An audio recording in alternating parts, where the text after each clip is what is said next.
नहीं करता है ना, कोई करता हो तो जरा हाथ उठाए।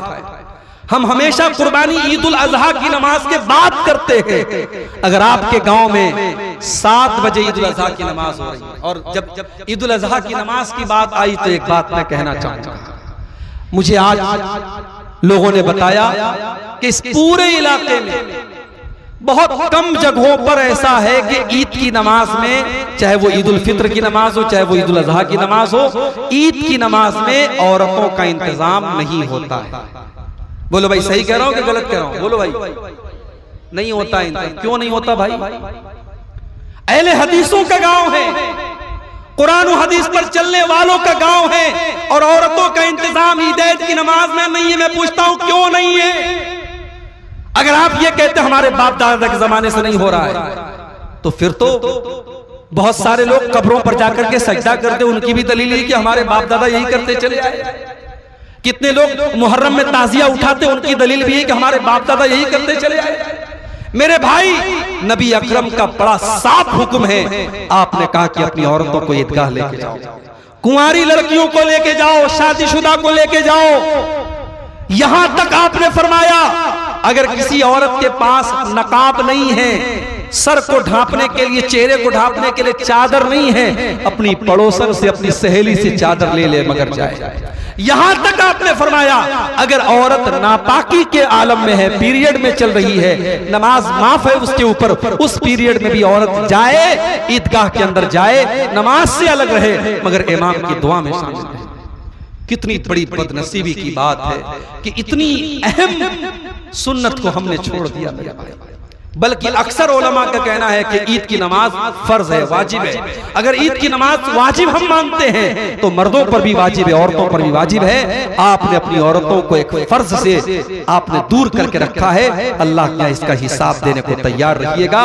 मैं उम्मीद करता हूं कि आइंदा जब मैं बड़तल्ला में आऊं, मुझे यहाँ बताया जाए कि अल्हम्दुलिल्लाह हमारे गाँव में औरतों का इंतजाम हुआ था। और कोई ये न कहे कि मौलवी साहब बहुत बड़ा मजमा होता है, हमारे पास इंतजाम नहीं है।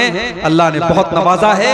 आप औरतों के लिए पर्दे का इंतजाम कर सकते हैं, उनके लिए अलग टेंट का इंतजाम कर सकते हैं, सब कुछ कर सकते हैं अगर आप करना चाहेंगे। और बुजुर्गों से कहूंगा, अगर नौजवान कल उठेंगे ईद की नमाज के लिए कि हम औरतों का इंतजाम करेंगे, अल्लाह को गवाह बना के कहता हूं अपने बुजुर्गों से, आप अड़ंगा मत डालिएगा, आप रुकावट मत बनिएगा। अगर आप रुकावट बनेंगे कल कयामत के दिन आपको हिसाब देना पड़ेगा। ये सही काम है, ये सुन्नत का काम है, ये नबी का बताया हुआ काम है। एक मुर्दा सुन्नत को जिंदा कीजिए मेरे भाइयों, इसका सवाब आपको मिलेगा। ईद की नमाज आप पढ़ते हैं, अपनी औरतों को भी पढ़ाइए। कुर्बानी जब आप करते हैं ईद उल अजहा की नमाज के बाद करते हैं। मैं कहता हूं आप 10,000 का बकरा लाते हैं, आप उसकी डबल कीमत का बकरा ले आइए, लेकिन आप नमाज के पहले ज़बह कर दीजिए। तरीका भी सेम हो, छुरी भी सेम हो, बिस्मिल्लाह अल्लाहु अकबर पढ़ के ज़बह कीजिए, मगर आपकी कुर्बानी नहीं होगी, आपको कुर्बानी का सवाब नहीं मिलेगा। क्यों भाई?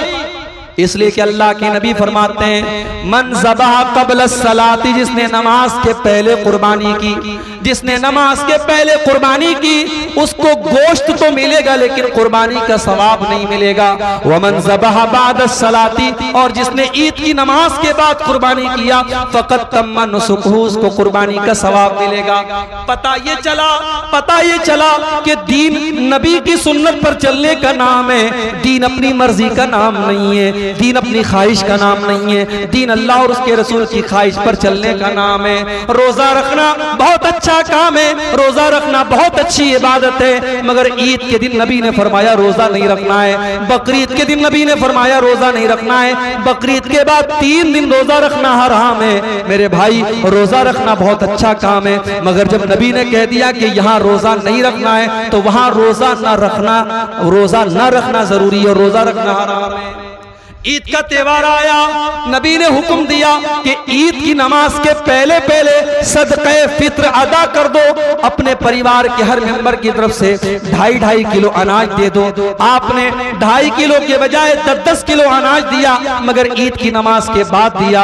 अल्लाह के नबी फरमाते हैं आपको सदक़े फित्र का सवाब नहीं मिलेगा, आपको आम सदका का सवाब मिलेगा, लेकिन सदक़े फित्र का सवाब नहीं मिलेगा।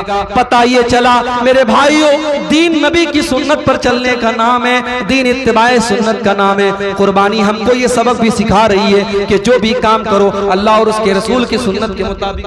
अब एक आखिरी चीज बयान करके बात खत्म करूंगा। कुर्बानी आपने की, गोश्त आपने खाया, गरीबों को भी खिलाया, पड़ोसियों को भी खिलाया, रिश्तेदारों को भी खिलाया।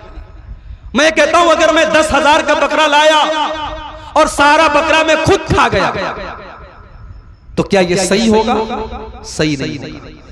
इसलिए कि जब कुर्बानी का अल्लाह हुक्म देता है तो फरमाता है फकुलू मिनहा व अतइमुल बाइसल फकीर। ऐ मुसलमानों, कुर्बानी का गोश्त खुद भी खाओ, गरीबों को खिलाओ, मोहताजों को खिलाओ।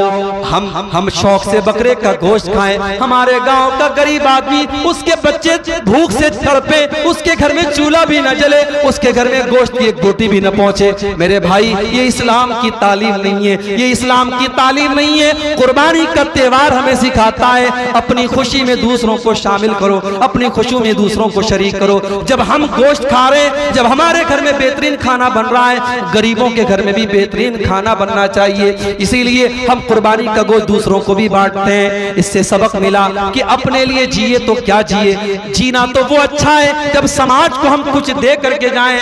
मेरे भाइयों, आज हिंदुस्तान के हालात बहुत बुरे हो चुके हैं, मगर मुझे यकीन है अगर हमने अपने अखलाक से लोगों का दिल जीत लिया, अगर हम लोगों की जरूरत बन गए, अगर हम लोगों की मदद करने वाले बन गए, तो इसी समाज का हर वर्ग और हिंदुस्तान का हर शहरी हमारा सपोर्ट करेगा। आप तालीम में आगे बढ़ो, आप दौलत पैसा कमाने में आगे बढ़ो, आप टेक्नोलॉजी में आगे बढ़ो, इस मुल्क की जरूरत बन जाओ। इंशाअल्लाह इस मुल्क में कोई आपको मिटाने के बारे में सोच भी नहीं सकता। जब आप किसी की जरूरत बन जाएंगे तो इंशाअल्लाह वो हर हाल में आपको साथ में लेके चलेगा। कुर्बानी का त्योहार हमें ये सबक देता है, दूसरों के काम आओ, दूसरों की मदद करो, जो खुशी तुम्हें हासिल हो दूसरों को भी पहुंचाओ। मेरे भाइयों, ये चंद अहम बातें थी। मैं अब इन्हीं बातों के साथ तकरीर को खत्म करते हुए अल्लाह से दुआ करता हूं, हमने जो ये कुर्बानी की है इस त्योहार के मौके पर, जो भी हमने अपनी हैसियत के मुताबिक जानवर ज़बह किया है, अल्लाह अपने फजल व करम से हमारी कुर्बानी को कबूल फरमाए। रब्बुल आलमीन हमारी कुर्बानी में कोई कमी कोताही रही हो उसको माफ फरमा दे।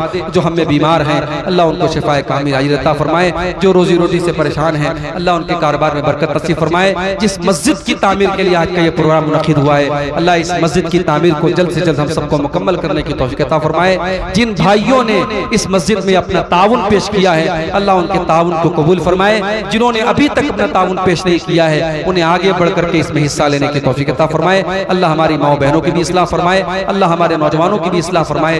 जब तक हम दुनिया में जिंदा रहें इस्लाम पर जिंदा रहें और हम सबका खात्मा ईमान पर हो। आमीन। व आखिर दावाना अनिल हम्दुलिल्लाहि रब्बिल आलमीन। वस्सलामु अलैकुम व रहमतुल्लाहि व बरकातुहू।